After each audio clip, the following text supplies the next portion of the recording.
ભરૂચ મનરેગા કૌભાંડ રાજકીય રંગ લઈ રહ્યું છે। કૌભાંડને લઈને રાજકીય નેતાઓના આક્ષેપ પ્રત્યાક્ષેપ શરૂ થયા છે। મનરેગા કૌભાંડની તપાસ ગાંધીનગરથી થવી જોઈએ તેવું મનસુખ વસાવાનું કહેવું છે।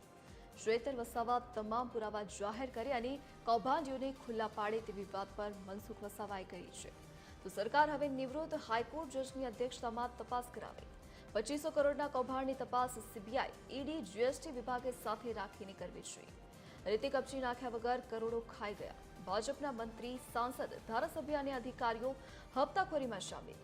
ભ્રષ્ટાચારમાં ભાજપના મોટા નેતાઓના નામ બહાર આવશે તેવો ચૈતર વસાવાએ દાવો કર્યો છે।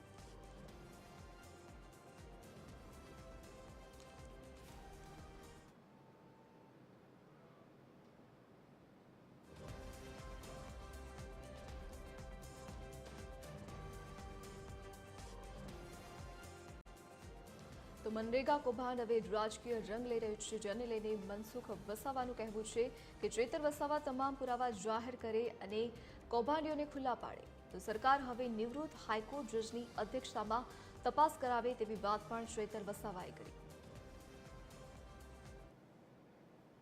એવી રીતના થવી જોઈએ કે ઉચ્ચ કક્ષાની કમિટી બનાવે અને આખું એને પણ પૂછવું જોઈએ કે આ કોણ આમાં ઇન્વોલ્વ છે, કોને કોને એને ફંડ આપ્યું છે। શરૂઆત ગાંધીનગરથી કરે।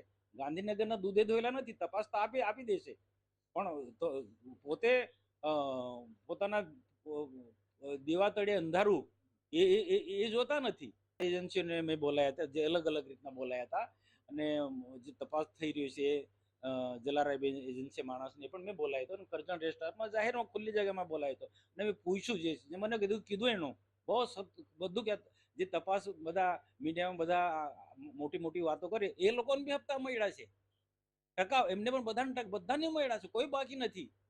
ભાજપ વાળો હોય, કોંગ્રેસ વાળો હોય, આમ આદમી પાર્ટી હોય કે બીજા કોઈ બી હોય, કોઈ બાકી નથી। એની પાસે આખી યાદી છે।